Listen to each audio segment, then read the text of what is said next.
के दरवाजे पर जाता है वो भाग्यशाली कहलाता है। जो महाकाल के दरवाजे पर जाता है वो भाग्यशाली कहलाता है। और जो घर पर बैठकर महाकाल को याद कर लेता है वो उसको भाग्यशाली कहलाता है। जो महाकाल के दरवाजे जाता है वो भाग्यशाली कहलाता है। और जो घर बैठकर मेरे काल अधिपति महाकाल को याद कर लेता है वो सौभाग्य। हर महीने की जो शिवरात्रि आती है, मासिक शिवरात्रि जो आती है, आप 12 महीने का नियम बनाओ कि मैं 12 महीने की शिवरात्रि का व्रत करूं ना करूं।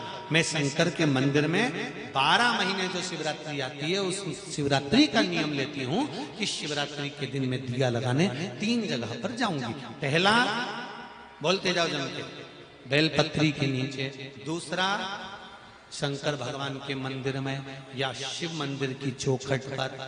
तीसरा, आंवले के वृक्ष के नीचे। ये 3 जगह पर आप प्रणाम कर कर, झोली पसार कर बाबा देवाधिदेव महादेव, माता लक्ष्मी और पार्वती के नाम से दिया लगाना प्रारंभ कर दीजिए। 3 महीने की शिवरात्रि पूरी हो, ये निश्चित है अगला पत्र आपका इस जगह पर मिलेगा कि बाबा ने मेरा यह कार्य किया। कि जो एक बार शिव से संबंध बना लेता, भगवान शंकर से एक रिश्ता, भगवान शंकर से एक संबंध, भगवान शंकर से एक नाता जोड़ लेता।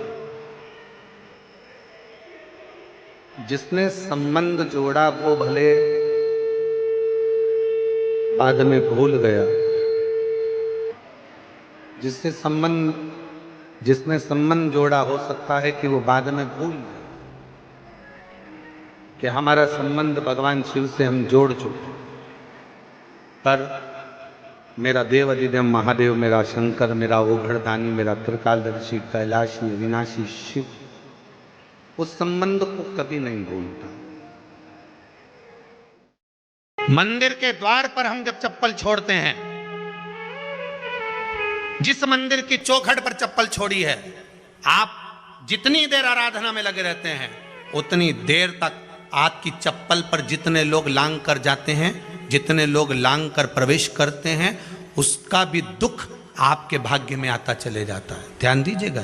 कभी कोई विशेष कार्य है, अटक रहा है, बहुत दिन से लगे हो, नहीं हो रहा, एक कलश जल, एक बेलपत्र। शिव मंदिर में जब बेलपत्र लेकर जाएं, बेलपत्र रखी सीधे हाथ में, उसके ऊपर रख लिया कलश, उसमें जल भरा हुआ हो। अपनी कामना कर कर मंदिर में पहुंचकर कलश को उल्टे हाथ में लेकर बेलपत्र को पहले अशोक सुंदरी वाली जगह पर, ये डंडी का जो भाग है जहां से पानी बहता है, अशोक सुंदरी की जो जगह होती है, और ये पत्ती उस जगह पर उसको रख दें, अशोक सुंदरी वाली जगह पर। और शंकर भगवान को सीधे हाथ में जल लेकर अशोक सुंदरी वाली जगह पर जल समर्पित कर कर शंकर भगवान के चारों ओर जल छोड़कर फिर शिव जी के शिवलिंग पर जल समर्पित करें। लगभग 2 या 3 सोमवार। केवल नारी के 16 श्रृंगार में एक श्रृंगार ऐसा है जिसकी कीमत जो पहले थी वही कीमत आज तक है और उसकी डिजाइन आज तक नहीं बदली। वो मांग का सिंदूर है, एक जैसी डिजाइन है और एक जैसी कीमत है। जिस व्यक्ति को बहुत गुस्सा आता है, बहुत क्रोध आता है, उसका नाम लेकर लच्छे पर गांठ लगाकर एक सिक्के पर लपेटकर नरसिंह शिला पर फेंक दिया जाता है तो जिंदगी में वो कभी क्रोध नहीं करता, नम्र।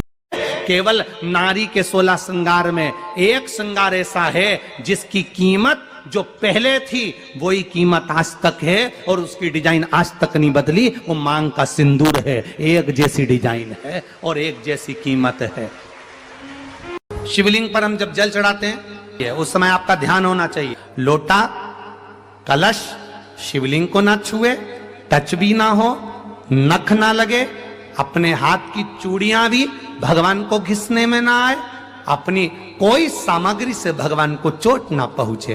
धीरे धीरे जल चढ़ाकर जब वो जल घूमता है, हम मंत्र बोलें ना बोलें, हम कुछ कहें ना कहें, अपनी जल की धार अपने आप मंत्र बोलती है और महादेव को आज भी हमारे यहाँ शंकर भगवान का प्रमाण है, जिस नारी के गर्भ गिर जाता हो, जिस नारी के संतान नहीं हो पा रही हो, जिस नारी को बच्चे नहीं होते हो, या बार बार गर्भ गिर रहा हो, या डॉक्टर कह दिया कि नाल में बच्चा लपटा हुआ है, कुछ मत करो, एक श्रीफल उस पर एक वस्त्र लपेट कर भगवान शंकर को उस नारी का नाम और गोत्र लेकर समर्पित कर दो, आखा की आखा उस नारी का जापा आराम से होता है। शिव की कृपा है, शिव की दया है। हर हर महान। एक बेलपत्र, 3 शमी पत्र, आप कभी दिल से, कभी मौका मिले हृदय से अशोक सुंदरी वाली जगह का स्पर्श कर कर भगवान शंकर के शिवलिंग पर एक बार समर्पित कर कर, जिसके यहाँ लक्ष्मी नहीं टिकती, जिसके यहाँ संपदा नहीं बढ़ती, जिसका व्यापार नहीं चलता, जिसके सर्विस नौकरी सही नहीं हो रही, उसको सोमवार के दिन अगर बेलपत्री के पेड़ के नीचे जो दिया लगाता है, उसके घर में कभी संपदा की कमी नहीं आती। साहब देवी कहती है, जिस घर में स्त्री दोपहर में सोती होगी उसके घर में दुख और दरिद्रता दोनों जाएंगे। जिनके घर में कांटेदार पेड़े लगे होंगे, पौधे लगे होंगे, उनके घर में दुख और दरिद्रता। संसार में दुख मिटाने की सामर्थ्यता किसी में नहीं है, वो मिटाने की सामर्थ्यता केवल एक देवाधिदेव महादेव में है, बाकी तो किसी में। संसार में दुख मिटाने की सामर्थ्यता किसी में नहीं है, वो मिटाने की सामर्थ्यता केवल एक देवाधिदेव महादेव में है, बाकी तो किसी में। शिव जी की पूजन वही स्वीकार है जिस पूजन में थोड़ी सी कमी रह जाए।